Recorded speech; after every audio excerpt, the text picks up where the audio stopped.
Hello friends, welcome back to my channel Life's Wishlist Beyond Limitations আর আমি সুচন্দা আপনাদের সকলকে স্বাগত জানাচ্ছি।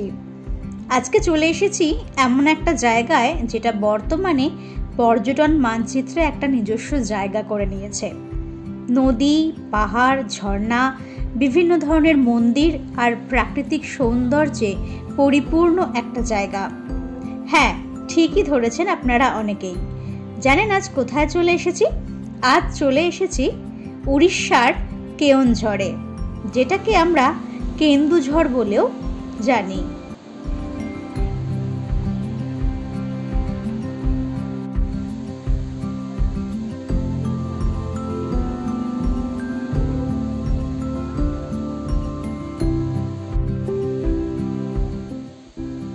সবটাই দেখাবো আপনাদের।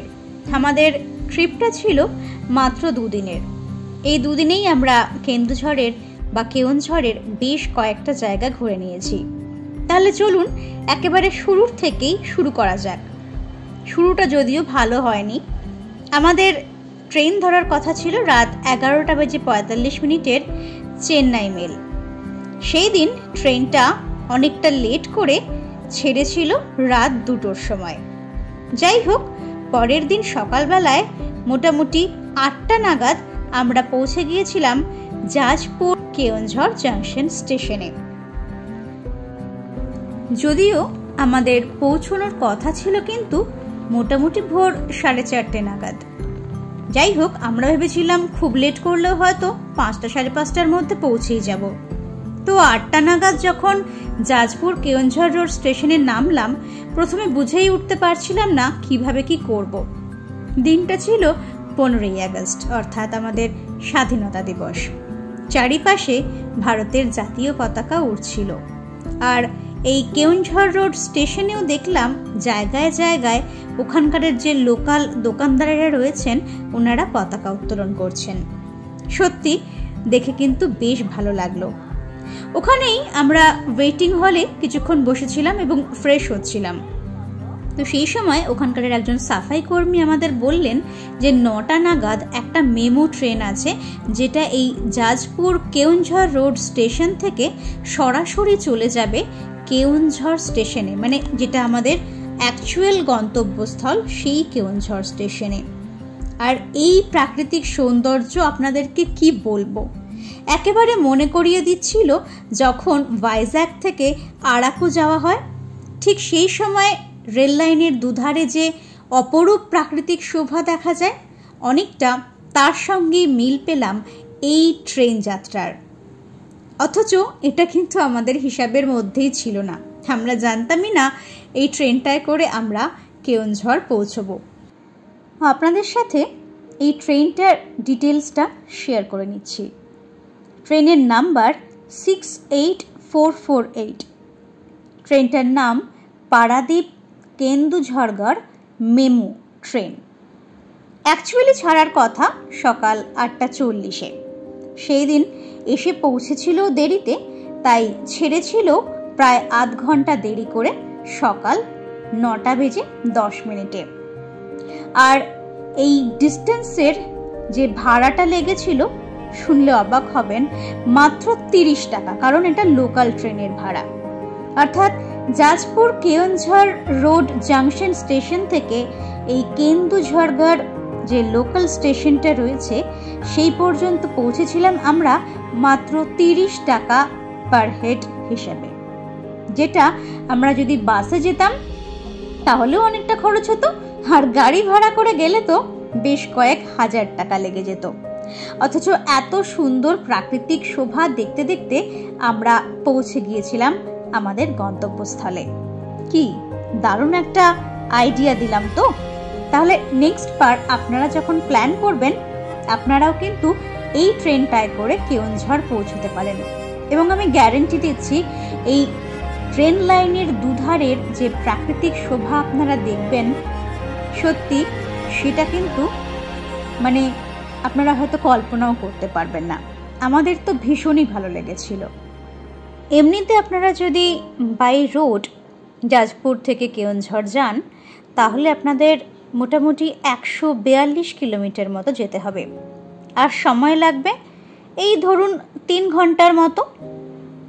ট্রেনে তার থেকে অনেক কম সময়ে আরও অনেক কমফর্টেবলি আপনারা পৌঁছে যেতে পারবেন।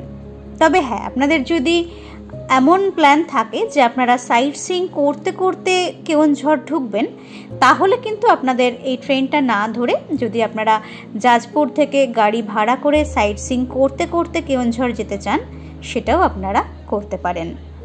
আসলে সত্যি কথা বলতে কি, পুরো কেওনঝড়টা ঘুরে দেখার পর আমার মনে হয়েছে যে এখানে যে মেন স্পটগুলো রয়েছে দেখার জন্য, তার থেকে চলার পথের আনন্দটাই কিন্তু অনেক বেশি। যাই হোক, দেখুন চলতে চলতে আমরা কিন্তু পৌঁছে গেছি কেওনঝড় স্টেশনে।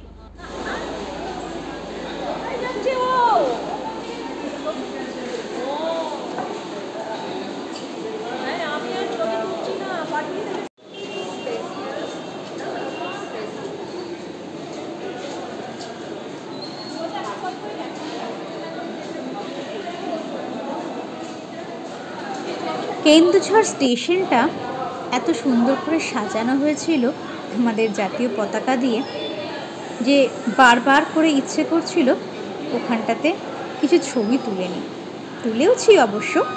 সে যাই হোক, এবার আমরা কেন্দুঝড়ঘাট স্টেশন থেকে বেরিয়ে যাচ্ছি। দেখুন এখানে যে ট্রেনগুলো চলে, একটা বোর্ডে সেটা লেখা ছিল, আপনাদের জন্য আমি সেটাও তুলে দিয়েছি, আপনারা চাইলে ওটা একটু পজ করে দেখে নিতে পারেন। এই হচ্ছে আমাদের কেন্দুঝড়ঘাট স্টেশন, যেটার ডাকনাম আমাদের প্রিয় কেওনঝড়। সেখান থেকে একটা অটো নিয়ে আমরা এবার টাউনের দিকে চলে যাব। পার হেড 30 টাকা করে ভাড়া নিয়েছিল। সেই অটোয় করে আমরা একেবারে যে মেইন টাউনটা রয়েছে, সেই টাউনের গান্ধী চক বলে একটা মোড় রয়েছে, সেই মোড়টায় এসে আমরা হোটেল নিয়েছিলাম। এটা ছিল আমাদের রুম। ওখানে হোটেল ভাড়া খুব একটা বেশি দেখলাম না, বেশ রিজনেবল রেটেই কিন্তু হোটেলের ঘর পাওয়া যাচ্ছে। আর এটা তো ভালোই একটা সিজন বলা যায়। এই সময় তো দেখলাম একই রেট রয়েছে, এমন নয় যে সিজন বলে ভাড়া বাড়িয়ে দেওয়া হয়েছে। বেশ পরিষ্কার পরিচ্ছন্ন বাথরুম, এবং ঘরটাও মোটামুটি বেশ ভালোই মাপের ছিল। ঘরে টিভি ছিল, বাথরুমে গিজার ছিল, আর ঘরে এসি কিন্তু ছিল না, ছিল কুলার। একটু ফ্রেশ হয়ে নিয়ে এবার সোজা চলে গেলাম লাঞ্চ করতে।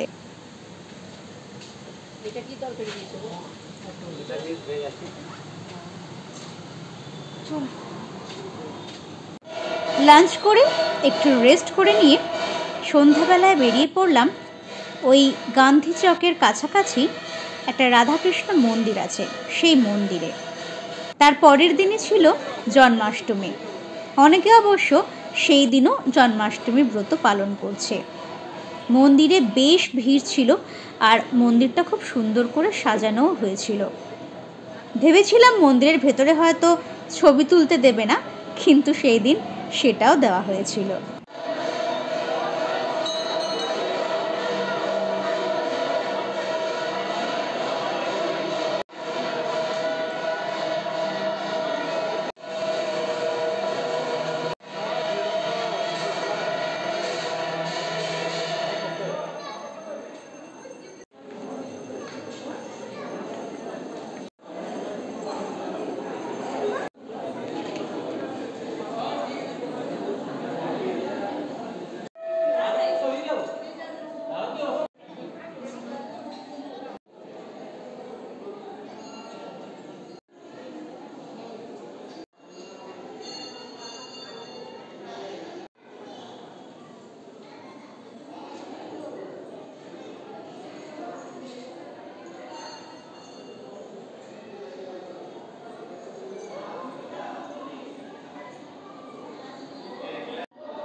মন্দির থেকে ফিরে এসে আমরা বসেছিলাম বাঙালির প্রিয় মুড়ি নিয়ে। হ্যাঁ, সেই দিন আমরা পুরো ডিনারটাই করেছিলাম কিন্তু ঝালমুড়ি দিয়ে। তবে হ্যাঁ, তার সঙ্গে আরও অনেক রকমের জিনিস ছিল। এগুলো সবই ওখানকার লোকাল দোকান থেকে কিনে আনা। সুইট কর্ন, পকোড়া, চপ, বেগুনি, এই সমস্তই আর কি।